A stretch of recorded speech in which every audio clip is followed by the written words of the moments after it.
Stephen Benoit Jericho here, the voice of the Hybrid Wrestling Alliance.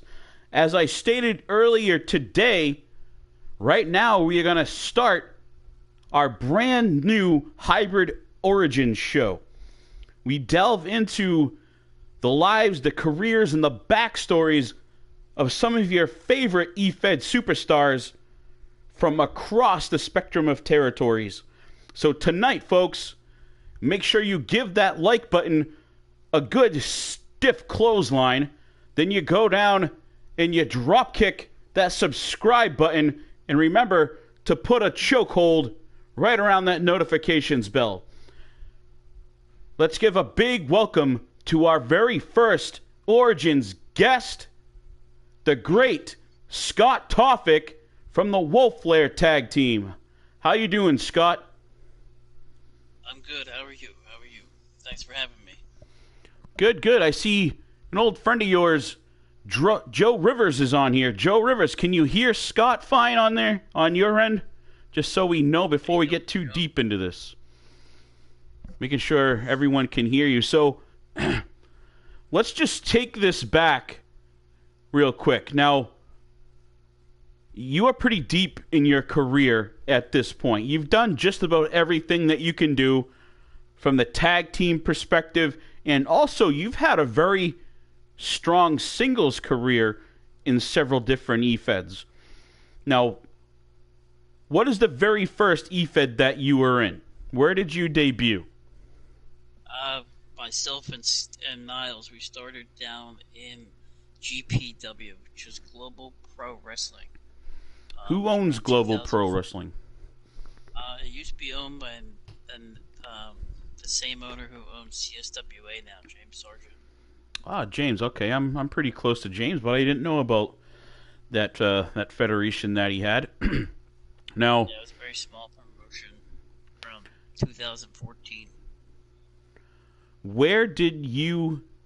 And you mentioned Niles Mcgregor. Niles McGregor has been your tag team partner basically since you broke in to the eFed world. Now, tell us a little bit of this backstory of where you met Niles McGregor. Me and Niles met in the prisons. Niles was an inmate at a high security prison here in Pennsylvania. And myself, I was one of the security guards. One night we had a lockdown, and the lockdown didn't go very well. And a fight broke out. Everyone fighting, the inmates, security guards. Last two men standing was myself, and I look across the hall, and there's Niles McGregor. The only two of us left standing. Now that's kind of a weird mix there. Sorry, I didn't mean to interrupt you, but question that I've kind of been thinking. I've known your story for quite some time, but what kind of gets me is the fact that after this, I'm guessing a huge brawl. We'll get into details a little bit more, but at the end of this brawl, there's the two of you standing there across from each other, seeing each other. How is it? I mean, how did that go about? Did the two of you end up brawling, or did it just end there? What were the circumstances on you guys? We actually didn't brawl. We kind of stared across. I mean, we were in the cafeteria, like lunchroom, and we stared across from each other, knowing that we were probably the only two men that had survived this brawl. Niles looked over at me and said, "Hey, only wolves can control this lair." And the name Wolf Lair progressed from then on. From that night on, our friendship developed from that night on as well. That's a pretty deep story there, forming the name of your tag team, Wolf Lair. That's one of the cooler kind of name formations that I've ever heard of. A lot of teams, they pick a random one of their names, or that they see an empty Coke bottle laying around, and they call them the Coca-Cola crew or something, or they're both from Canada, so they call them the Canadian crew. But you guys had this huge traumatic experience and organically came up with your team name. That's pretty damn deep. So we've got your start. That's how you guys basically came about. Were either one of you in EFED world before the other, or after you guys became friends? I'm assuming McGregor got out for some reason not long after. Actually, after Niles served his time in prison, he started training to become a professional wrestler. And just randomly one night, he called me and said, "Hey, Scott, I have an opportunity for you that I think you would flourish at." So I listened to him and listened to what he had to say and thought about it. And next day came. I quit my job at the prison. I drove down to Philadelphia, and the Wolf Lair decided to collectively start to dominate tag team wrestling.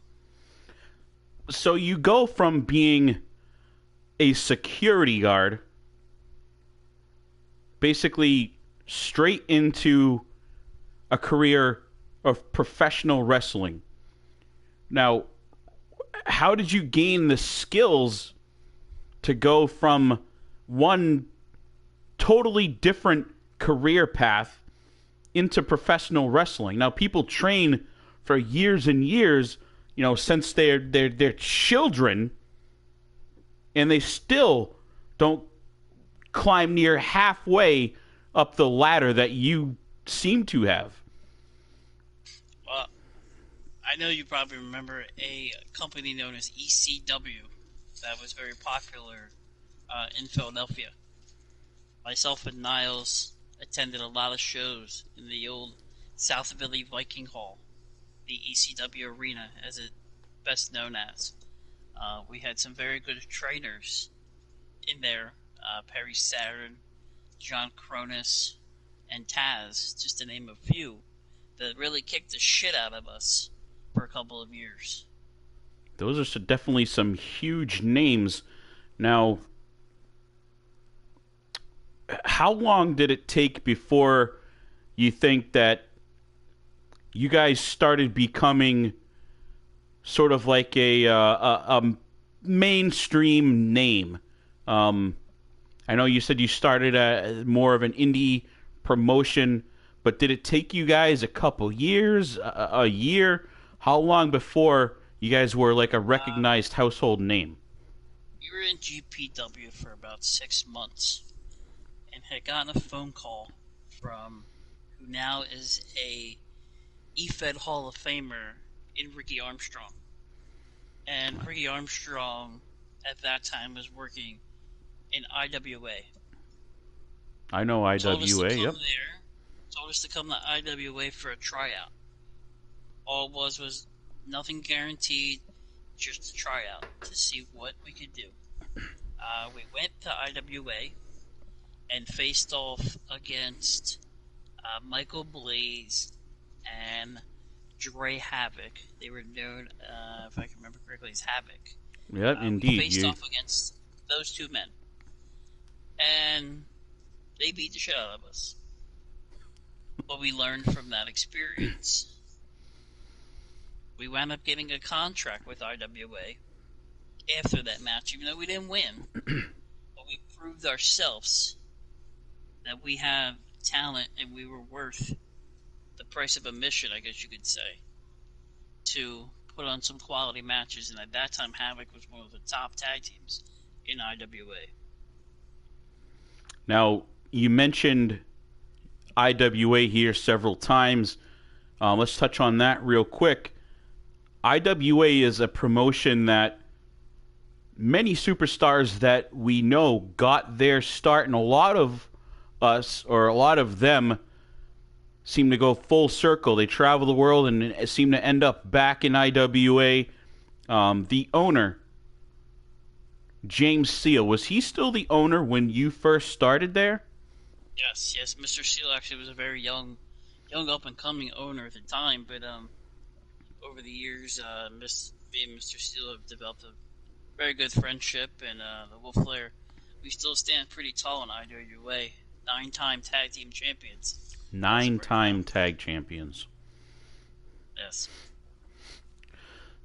Now, another name that you mentioned, it's another man that has discovered. Now, he's had a legendary career of his own, but he's discovered probably more talent. I mean, the man's got such an eye for talent and does such a great job helping to promote up-and-coming wrestlers. Ricky Armstrong. Now, did you maintain a good relationship with Ricky, or was that kind of just he found you and then you kind of went on your own separate thing from there? No, actually, when we got to IWA, Ricky was that go-to for us, that mentor, someone we could talk to. We did start off very successful in IWA. We lost probably our first 8 or 9 matches as a tag team. And Ricky came to us and told us, listen, just relax, do what you know, and everything will start to fall in place. The dominoes will fall in place. And it did, slowly. We changed up our moves a little bit, became a lot more aggressive. I know a lot of people have felt my clothesline, and a lot of people have gotten hurt from it over the years.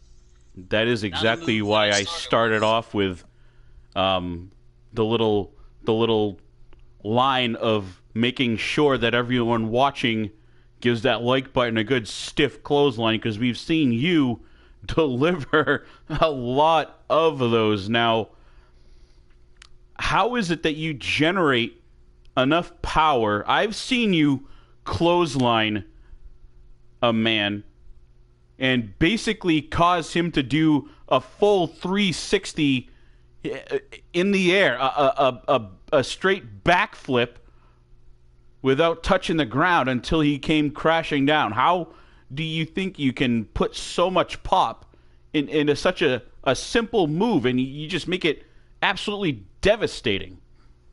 Well, sometimes I use that running start. And when I developed that running start, I got all that force behind me, and all I want to do is literally run through someone. Now, for those of you just joining in, I see a lot of names on there. Hayden Milliken, I've got Joe Rivers, I've seen him up there a few times.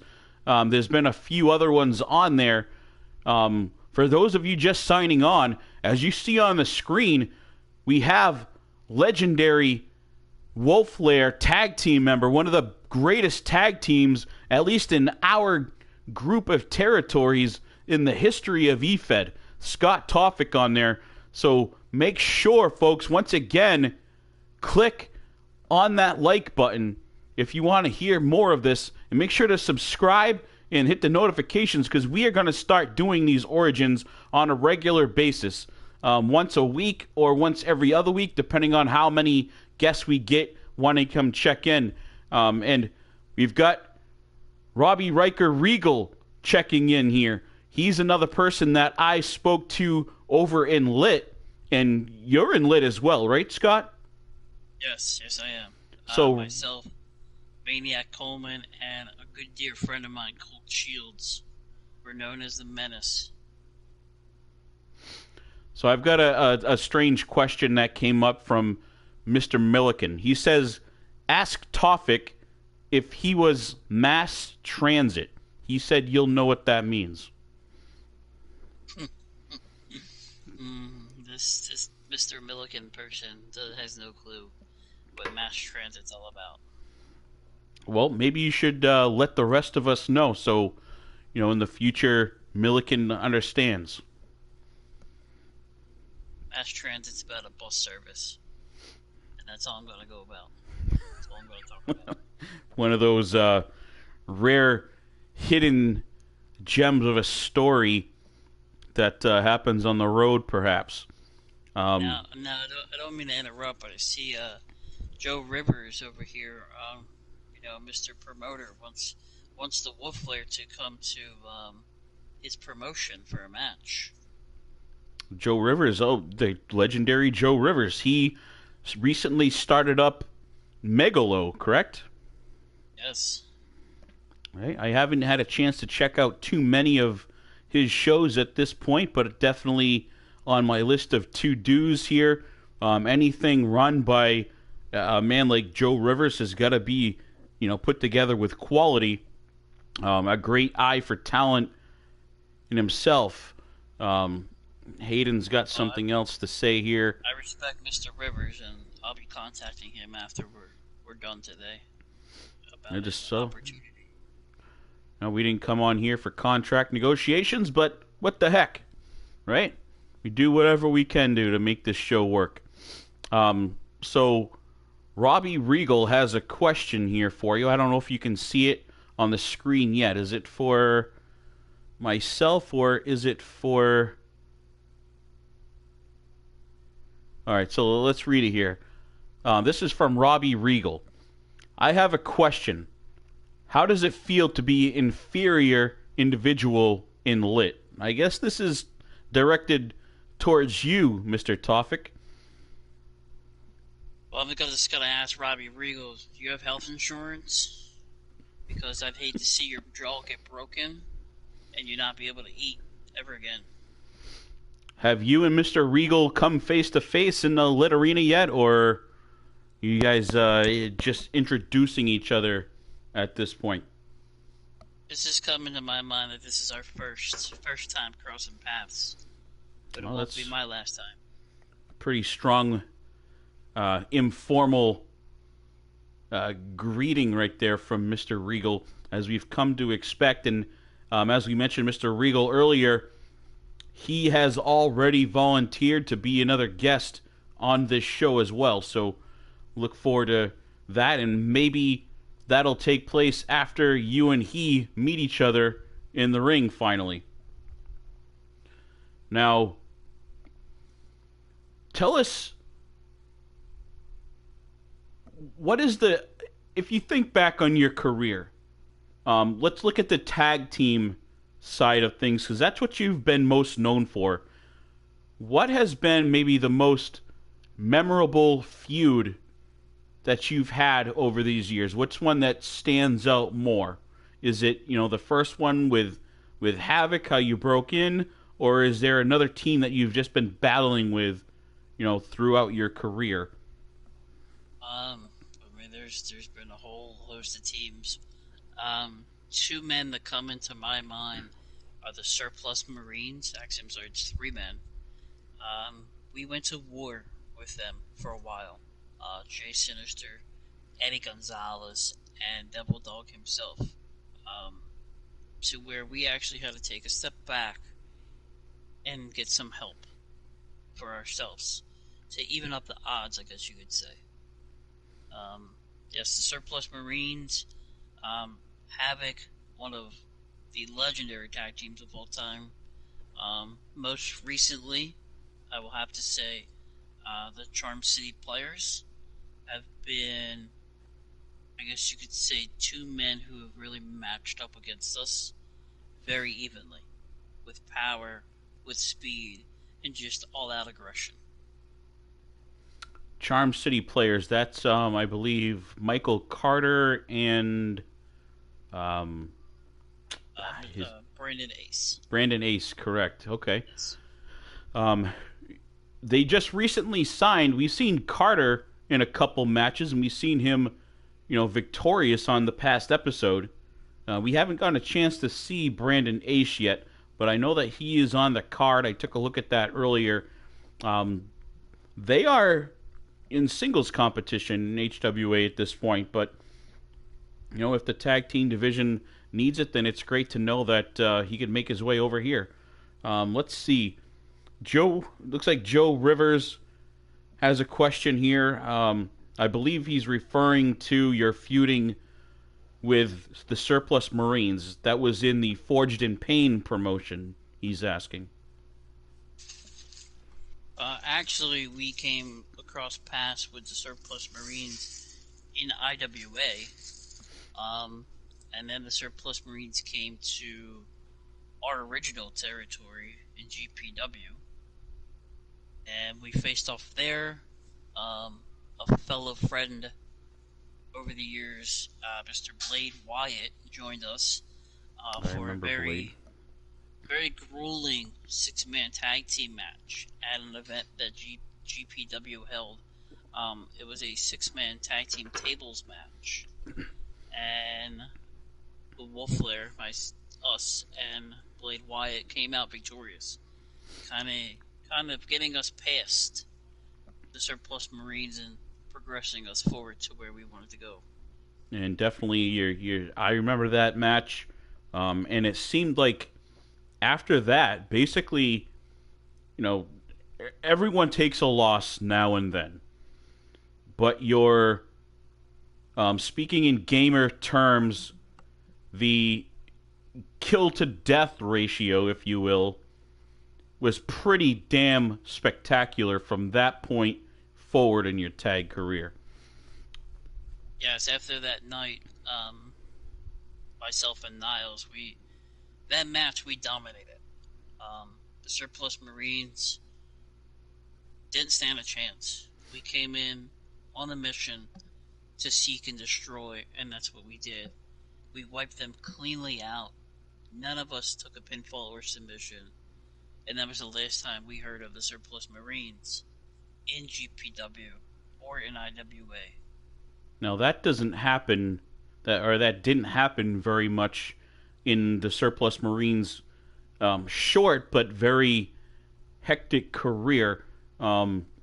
Jason and Big Daddy Gonzo, they pretty much, after that match, they realized, I think, that they weren't really made for the wrestling world. And from that point, Devil Dog broke off and went into his singles career. But you can almost single-handedly credit yours and Niles, for catapulting Devil Dog into this great singles career that he's ended up having so far. Let's take a look at. There's a lot of action here on the thread, so let me see what's going on here for a second. We've got Robbie Regal as a tag competitor.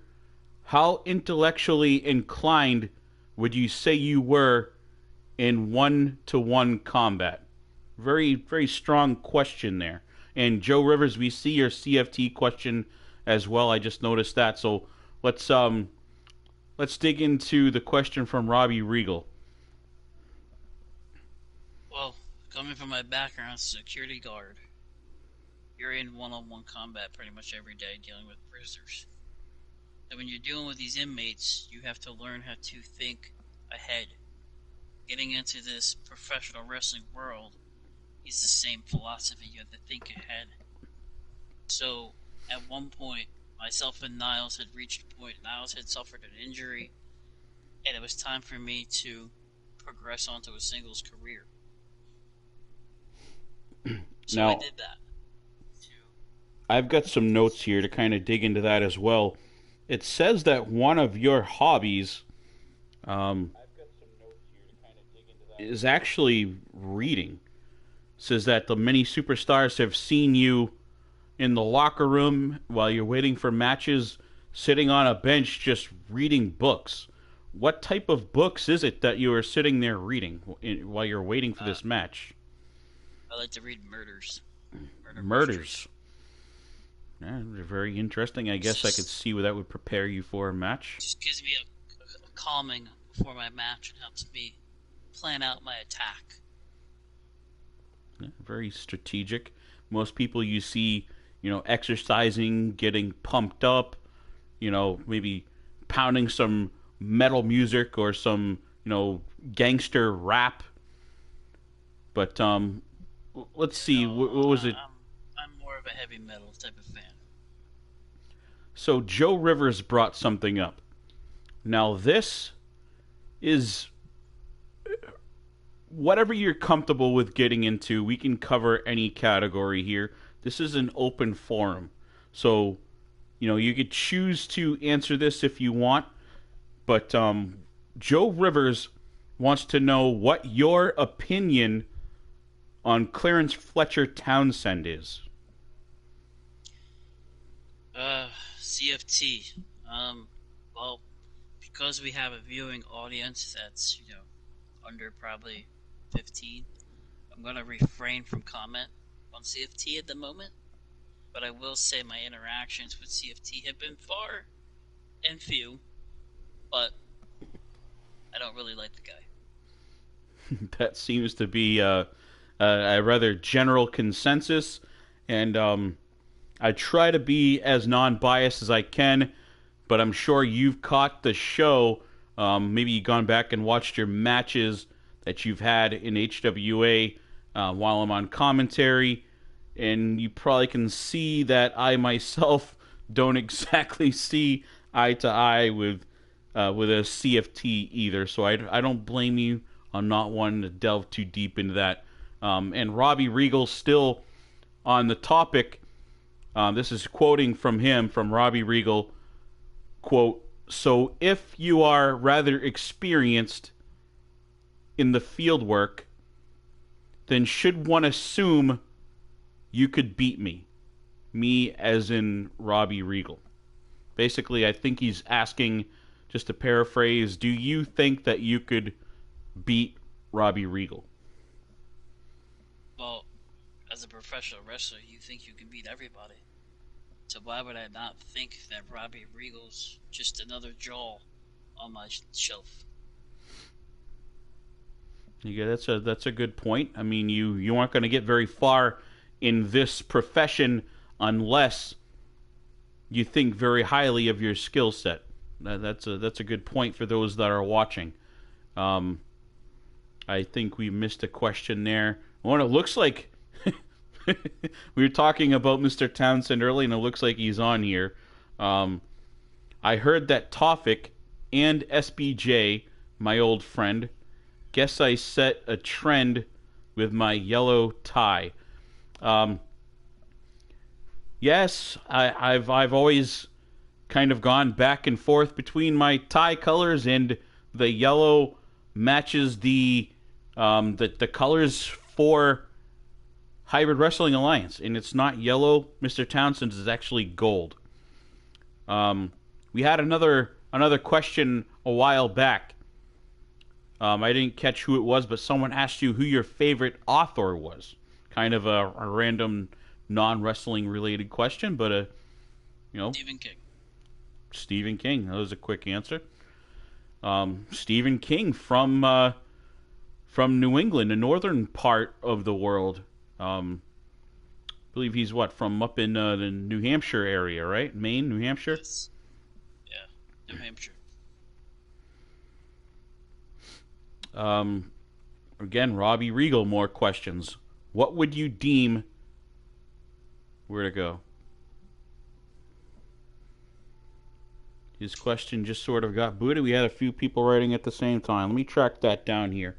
All right, so Robbie Regal asks, what would you deem to be a criminal, considering you were a security guard? I imagine you would have run into a fair share. So what would you deem to be a criminal, he asks. It's, maybe you know how to answer that question. Criminals that were in my prison were there for armed robbery, bank robbery, murders. So in a high security prison, people that enter the prison aren't the same mentally as they would be in a normal prison. So basically the worst of the worst is what you worked with day in and day out. Yeah, some of the sleaziest people in the world. Now, are there any big recognizable names that you can think of that you can legally disclose on air that you were in charge of guarding in your career? Unfortunately, no, I can't. I can't give any names. Okay, I respect that. I respect that. Let's see. Oh, IWA. James Seal has checked in. From James Seal, since coming to IWA, you and Niles Mcgregor have been tag team competitors. Have you all thought about possible singles run by each of you in IWA or staying together as a team? Pretty good question there from James Seal. A very good question. I'll talk to Niles about that, but in IWA, I feel maybe maybe the tag team scene, we've kind of done everything we can. Maybe some IWA singles gold would look nice on our trophy case as well. Now, if that is the case, if you two do go your own separate ways and go in a singles competition, you two are both about the same size. So I'm assuming you would both be in what the heavyweight division. You're 6'6", 278 ish. He's like 6'4", close to the same weight. Now that would mean that eventually, unless one of you totally flops in the singles scene, that eventually you two may be standing toe to toe across the square circle from each other. Now, how does that play out? It's happened a few other times, in other promotions that we've been in, where management thought, oh, let's put them against each other, and we're gonna break up the Wolf Lair. Well, it doesn't happen. When you have two best friends as a tag team, we've already fought against each other before, and we've been standing now for close to 6, 7 years fighting alongside each other. There's no breaking this up. If you want to break this up, that would be on us. We would break it up, nobody else. So just for the fans, I know Niles is watching this as well. I've actually got a text from him. Just for fun's sake, who wins that match? Or you've said you guys have squared off before. Is there one of you that usually comes out on top in that match? I guess who wins that match? In a friendly environment, I've actually dominated Niles.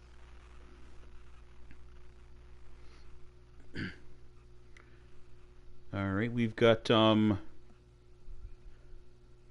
Rivers. Of the new tag teams coming, like Switchblade, Syndicate, who do you see as becoming one of the new up and coming tag teams? Who do you see as having the most potential? I guess that kind of covers Mr. Rivers' question. Well, I have seen a little bit of Switchblade Syndicate. I just actually recently saw them in a promotion that I used to be in APW. Charm City was also in that match. There's a lot of new tag teams out there. A team that I choose that I'd love to watch, that is Core. It's Chase Osborne and Zachary Young. They're part of a very young faction known as Core. I see those two men reaching some high levels and high heights in the tag team. That's what's his name? Corey Quinn, I believe, is their leader. Yes, or Corey Quinn the is their leader, the yes. singles head of that faction. Okay. Yeah, he's a very arrogant, I guess you could say, cocky leader. So we have actually in HWA, we have Corey Quinn and we have Zachary Young. So we will be getting a chance to see more of them as well after you've mentioned. And for those of you, again, signing on here, folks, we've got Scott Tawfik, as the flyer says, one of the legendary tag team members from the Wolf Lair. So make sure you give Scott a big like. Hit that subscribe button for any of you that have not yet. And don't forget to click that notifications, because we will be having more and more guests on with us on the Hybrid Origins show, telling the backstories of other superstars moving forward, along with some of you that have been commenting throughout our Twitter feed here. Now back to Robbie Regal. What are your thoughts on the program, considering you are a fellow lit wrestler? The program, for those that don't know, it's this, we'll basically look at them as an evil order type led by this mysterious gentleman that runs around with a watch, calls himself the Creator. So that's a pretty good question there, Mr. Tawfik. What do you think of the program? Well, I think they have potential. As long as the program, stays out of the path of the menace, I think they'll be just fine.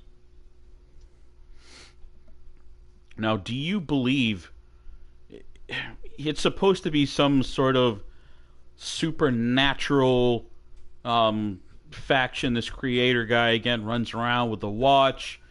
He's supposed to be like mind controlling superstars using time, manipulating time, things like that. Do you buy into any of that? Have you seen any of that up close enough to believe what you're seeing, or do you believe it's mostly just smoke and mirrors? It's smoke and mirrors. I mean, in today's world, you gotta have a gimmick, and to me, it's a gimmick. These men need to learn how to fight, and not just walk around with a watch and think they're gonna play their voodoo on people. Get in the ring and man up. Now, you say that, but we've seen the likes of, greats like Killswitch Joe, Macho Santos, kind of buy into that. Maybe it's just some sort of using that watch, hypnotizing people, maybe. I believe that may be a thing. I don't know, maybe just saying the right words. Do you think maybe a payoff of these men?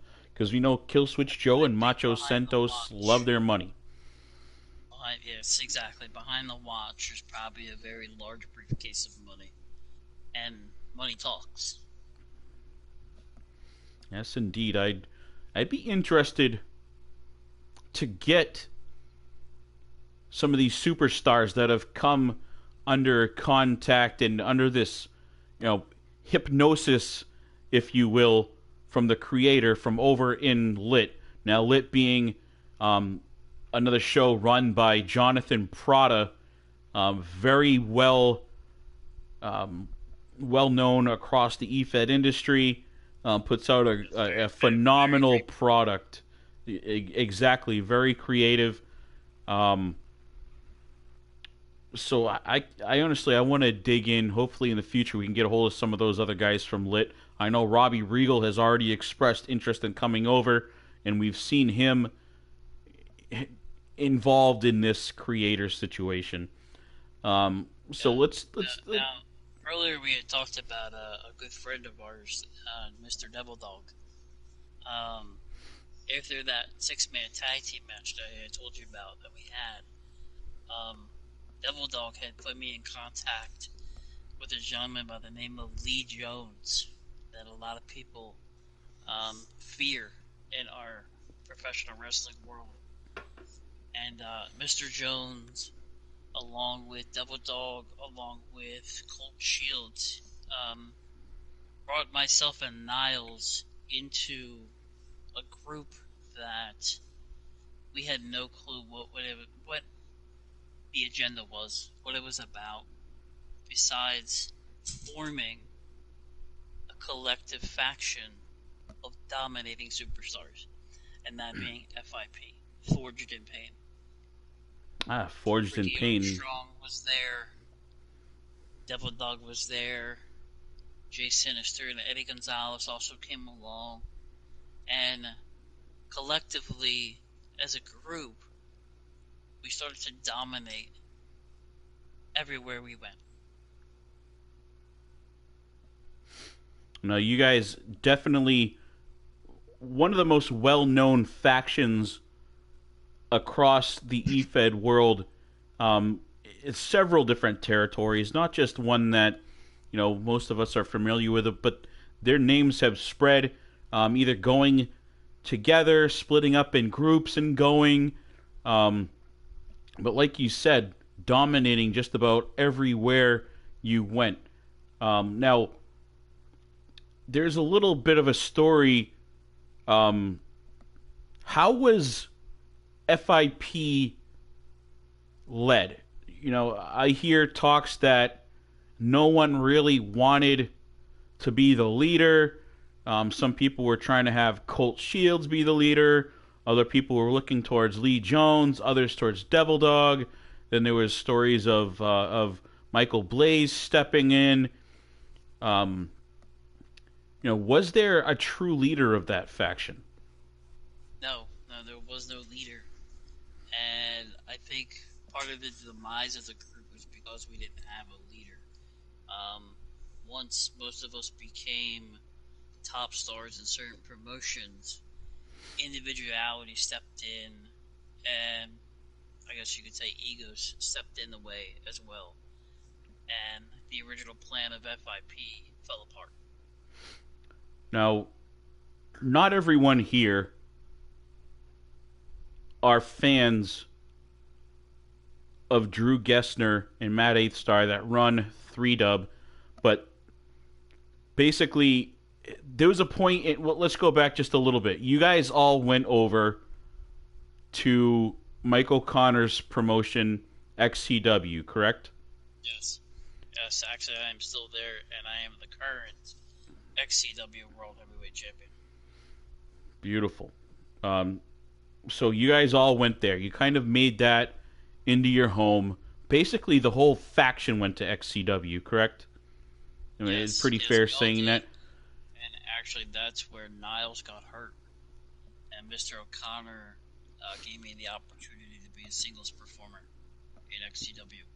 And that's when you started your singles career, and yes. You won several different titles there, correct?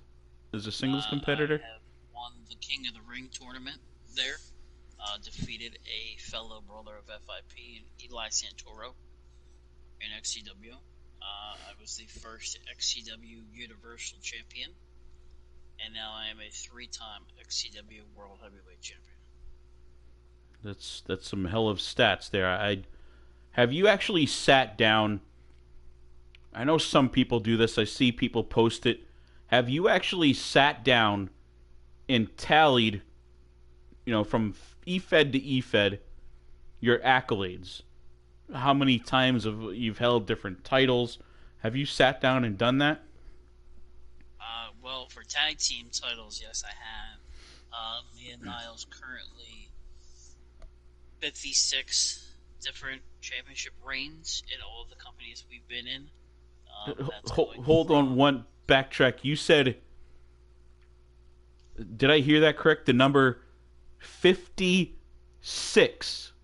56 different title reigns in just 56. Tag team divisions. Correct. That is absolutely staggering. There are teams out there that can go their whole careers and never win a single tag team championship. And you guys have done it 56 times. Come across our path and tried to be a tag team, and then stepped in the ring with us, and have never been a tag team ever since. Now we've got a question came up, pretty good one now, from CFT, an unexpected, decent question from Clarence Fletcher Townsend. Who was Scott Tawfik's favorite tag team when you started watching wrestling? When I started watching wrestling, the greatest tag team of all time, the Legion of Doom, the Road Warriors, still to this day my favorite tag team of all time. That's a hell of a pick. A lot of similarities in the in-ring game between Wolf Lair and LOD. Yes, we've been compared a little bit to the Road Warriors. Granted, we are definitely not the Road Warriors. Other comparisons that we've heard throughout the years is to a Terry Bam Bam Gordy and Stan Hansen. Stan Hansen, a man who threw a vicious lariat of his own.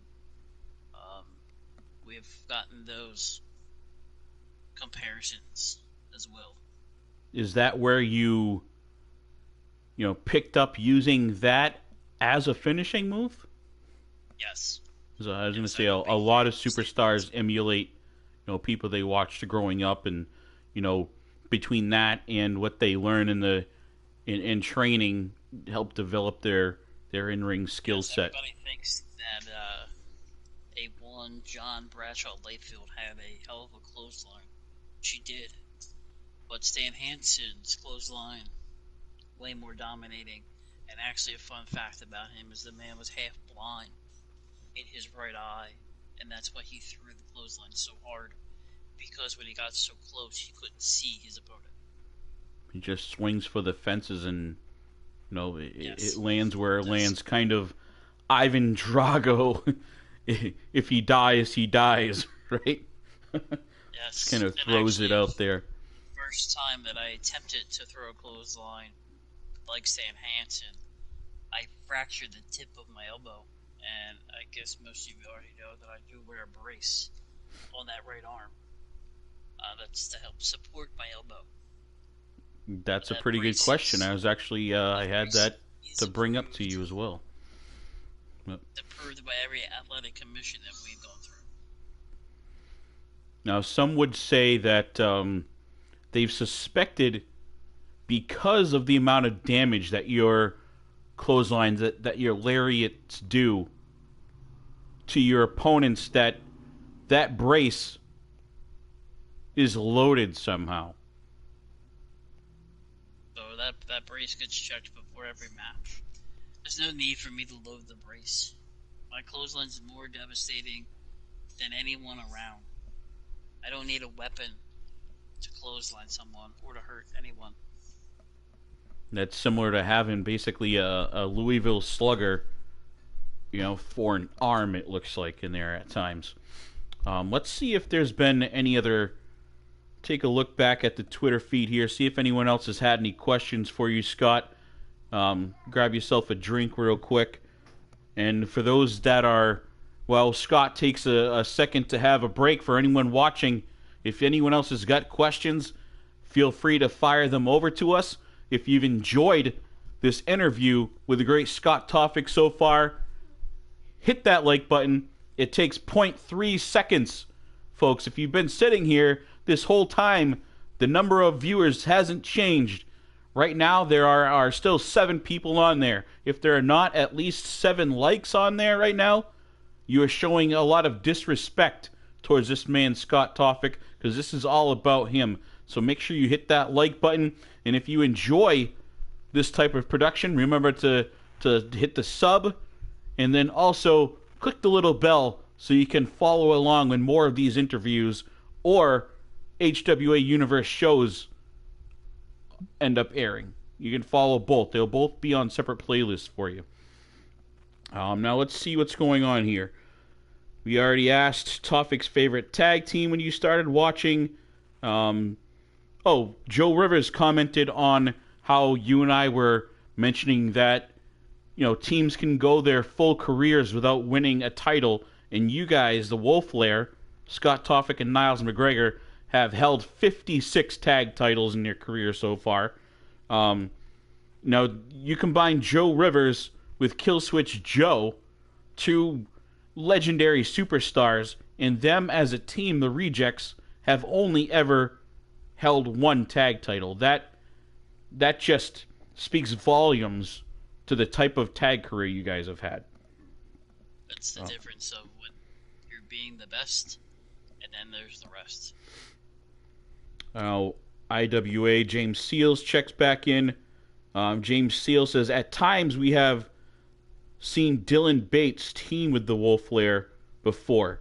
Is Dylan Bates an official member of the Wolf Lair? Now, Dylan Bates, if you are a fan of the Hybrid Wrestling Alliance, the Hybrid Universe, you see Dylan Bates tag with lands of shields to form the Acolytes, but true, you've seen Dylan Bates alongside you and Tawfik in the past. Yes, yes. Dylan's like, I guess you could say, a stepbrother to us. Um, the man's known as the Psycho for a reason. He is a previous inmate at the prison as well.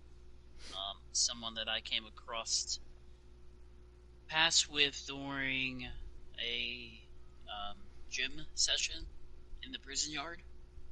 He's not a very nice person, but the characteristics of Dylan Bates is what we love about him. The man is ruthless, the man is aggressive, and he will do anything and everything to win. So yes, I guess you could say Dylan is a part of the Wolf Lair. He was with us with FIP for a short time, but he has gone off into singles competition and done very well for himself. I think he's actually currently right now the IWA World Heavyweight Champion, and he's done major other accomplishments in other promotions as well. Looks like Mr. Regal did have a question. He sort of backtracked on it before I could catch it.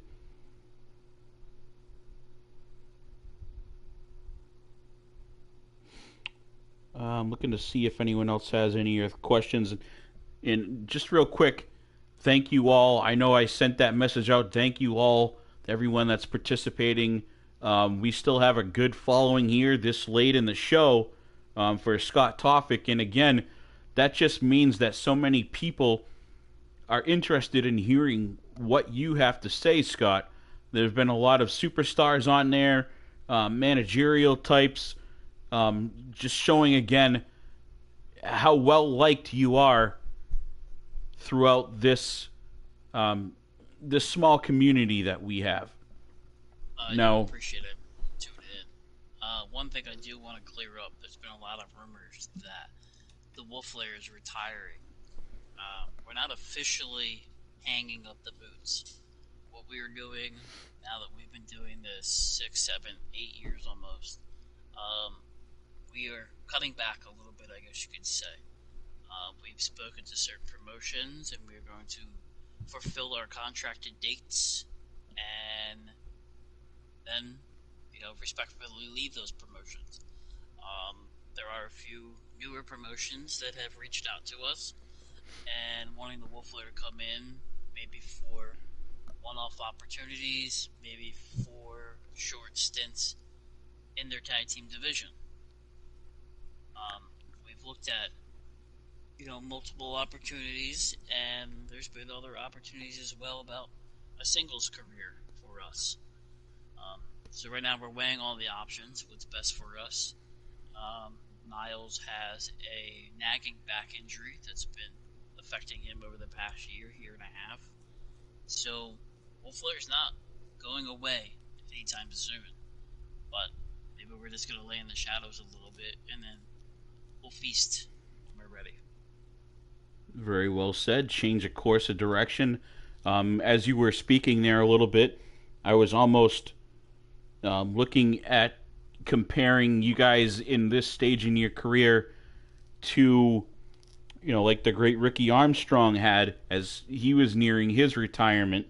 More of a mentor state, but it doesn't sound like you guys are there. It sounds like you're just back stepping a little bit, letting McGregor deal, with his personal injuries and planning for, do you see a long active future, or, are you going to start maybe settling back a little bit? I know you mentioned leaving some feds, but something myself and Niles have talked about is maybe expanding the Wolf Lair. Recruiting there's the Wolf Lair. Very good crop of talent out there today. A lot of men that we've been in the ring with, and a lot of men that we've seen in the ring, that some of them fit the mold of the Wolf Lair. So, let's just say possibilities are endless for the Wolf Lair. Wolves never die. We survive. Can you elaborate on that? You've got particular people in your crosshairs as being potential members of the Wolf Lair? Can you mention any names at this point, or? I'll give you one name. DTM. The man that we've seen in CSWA along with us. He's been in APW along with us. And is also a former member of FIP in his earlier stages of his career. He was part of the youth movement in FIP, which did develop very well, but we see a lot of potential in DTM. Now, DTM has been one of the more, what's the best word to describe him as? DTM is an asshole. DTM is an asshole. That I try not to swear as much because Mrs. Jericho is watching this. Karen, I was just quoting Mr. Tawfik here when I swore. So please, honey, I apologize. So you mentioned, I don't want to get too far away. We actually had a question or statement from Robbie Regal. Robbie Regal seems to be very interested in you, Scott Tawfik. So maybe that's something that we need to have happen either in HWA or Lit or something. We could talk to Prada, but I'd like to see the two of you square off one-on-one. So back to... I will call Mr. Prada myself and set up a match. I mean, if Robbie Regal, like I told you already, as long as you got your health insurance paid off and you're ready for your jaw to be broken, meet me in the ring anytime. Well, there we go. It seems like both of you are ready to throw down and face off. So it's just a matter of one of these promotion owners making it happen, it sounds like. And exactly.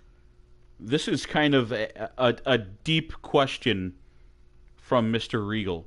One of those ones that, we'd all like to hear your take on it. It could be looked at as a political question of sorts, if you will.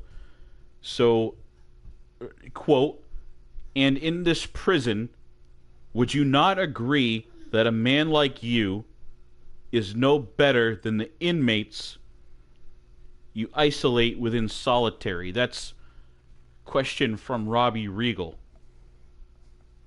Well, when you're a security guard in a high security prison, you feel like an inmate as well. Because as soon as you go through that metal detector, you're locked in, just like they are.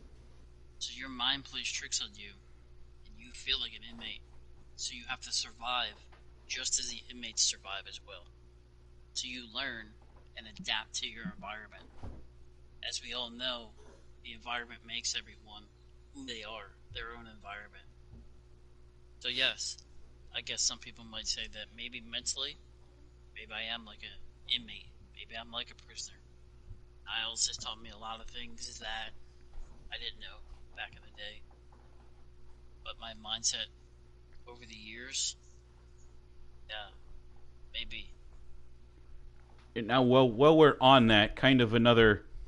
I'm far from being a psychiatrist or therapist, but maybe this is something that you're not allowed to delve into, but maybe you can because your correctional officer days are over. But did you ever in your career, working with all these murderers and rapists, did you ever find yourself being wherever the line may be?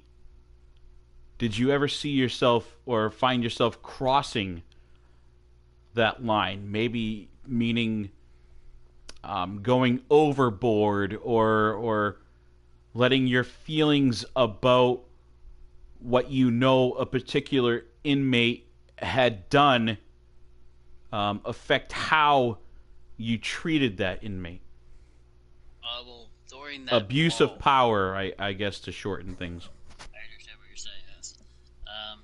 during that brawl that I spoke to, how myself and Niles became friends, a lot of my built-up anger from being a security guard and anger towards some of these inmates for, I guess you could say, their criminal backgrounds and the things that they had done. I released a lot of that night in that fight, but a lot of that I also released in the ring as well. I know fighting is a good therapy. I myself, back in my younger days, used to lace up my boots and throw the gloves on and hit the bag and spar once in a while. Never had any sort of even amateur career. It was all, in the gym just for fitness purposes. But I definitely understand that release of endorphins that the physical violence gives people. And being my 30-year career as part of this business, I've seen it actually help more people than it's hurt, I guess. Now, Well, Mr. Jericho, I'll invite you to be our first honorary member to the Wolf Lair gym and Jiu-Jitsu camp that's going to be opening very soon. We'd like you to be our first member to come join us. what type of I'm 65 years old, turning 66 here in May. Starting jiu-jitsu this late in my life, as out of shape as I am, do you think that's a wise idea, or? It's just not about jiu-jitsu. It's about a mental stability for everyone. It's about finding that centerpiece inside of you and learning how to deal with life as it is. Looks like just scrolling down here, Clarence Fletcher Townsend now wants to be on our show. Joe Rivers' manager, jumped on here and said that he's definitely open to come give SBJ anxiety again. He told me to tell you that I would understand, and I definitely understand. One of my first professional gigs as a commentator was in the Forged in Pain show that you had mentioned earlier, and Yes. we did. The owners did everything that they could do to prevent Joe Rivers from winning the Battleborn Championship, and it seemed no matter what was thrown at him, he always seemed to foil any plans. He was always a kick away, it seemed, from frustrating management who were trying to, give someone else a little bit of a title push that they thought earned it. Joe Rivers just would have nothing to do with that. So yes, did give us quite a bit of anxiety because it was my job, coming down from management at the time to help push the next guy in line for that Battleborn Championship, and Joe Rivers he would have no part of it. So that just gets into that a little bit. Lives by an old school mentality, and I've seen a lot of his product, which he runs now. And as I was reading through some of the comments, see that he possibly needs someone to lead the way in the tag team division. I'll be speaking to Mr. Rivers in the next couple of days about maybe some of the opportunities that he has in his company. Now, I want to backtrack just a little bit because we touched very, very lightly on a topic that I want to hear several different views on from different guests that we bring onto the show. That being Forged in Pain and the breakup. But before that, folks, again, if you are just signing on, for those that haven't caught the first part or most of this interview, make sure you click like, hit subscribe, and ding that bell there on the center there so you get notifications come up when our other shows pop up. Um, Now, back to that, you mentioned a very controversial name in the EFED world, DTM, Damian Thomas Michaels, as being Yes. number one, basically number one pick for joining Wolf Lair. Now, some people have said, when you guys decided to follow Devil Dog. Now, Devil Dog, I know he had his own agenda for going to 3 Dub. He had no plans on staying there himself. Originally, it was, he was just spearheading the attack that had been, the idea of Michael Blaze to have you guys make a presence known in 3Dub. So he decided to help lead that attack, get you guys established there. But in the early stages of that, his wife Kendra passed away. Yes. And then it seems all hell broke loose within Forged in Pain after that. He kind of took the reins and led you guys almost astray to his own agenda, almost chasing ghosts. He's pointing fingers at everyone. Everyone was involved in her death. Like he definitely showed signs of losing his mind. And then you guys split apart, basically on 2 separate shows, where some of you went and formed Hellfire, branched off from each other, and then Havoc, and you just couldn't see eye to eye.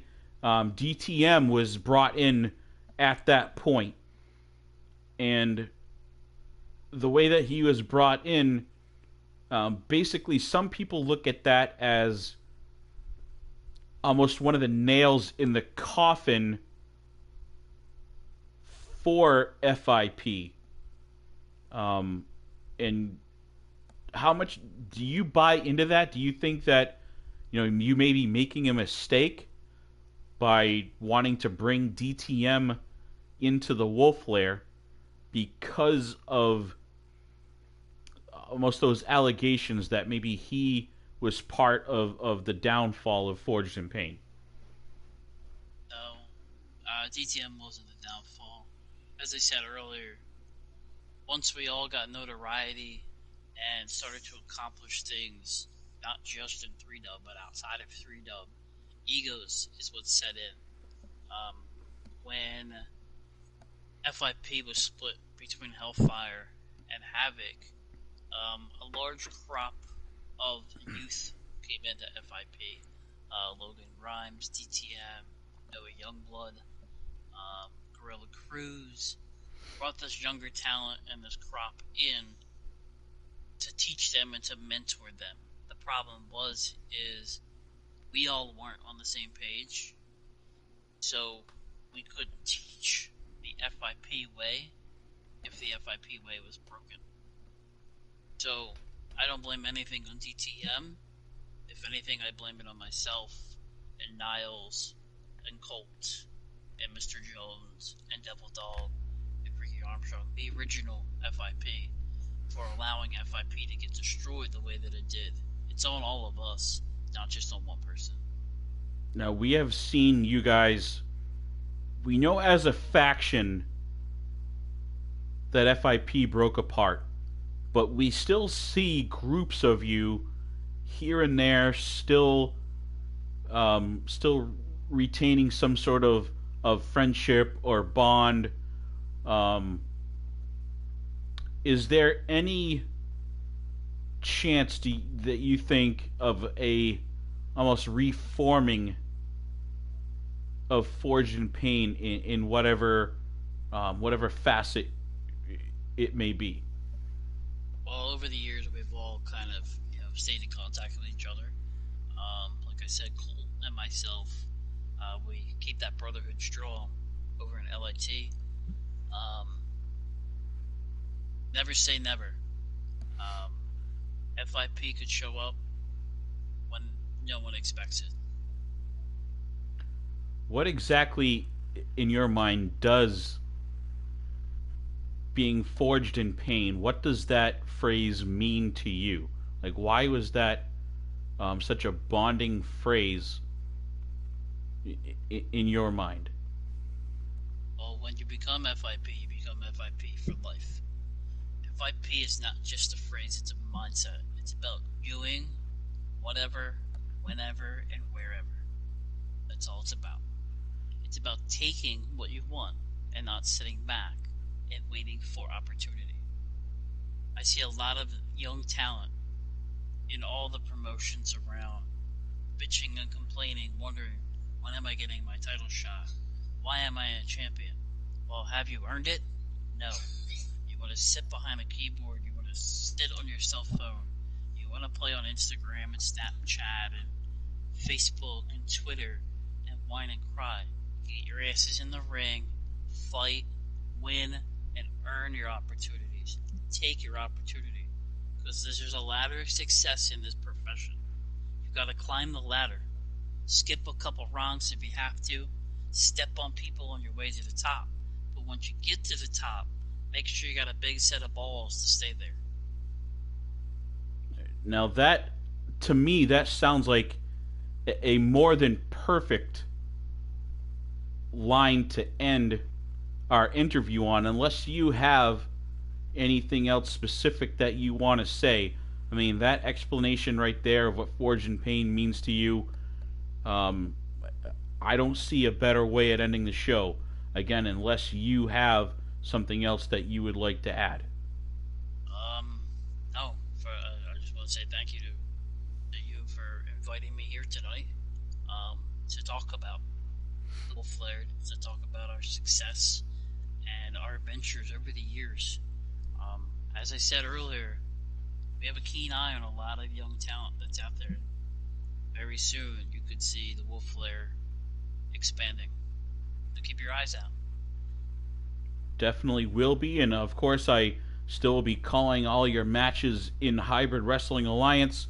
So thank you once again, Scott Tawfik, ladies and gentlemen, from one of the more legendary, again, 56 folks, wrap that around your head, 56-time tag champion, Wolf Lair member, Scott Tawfik.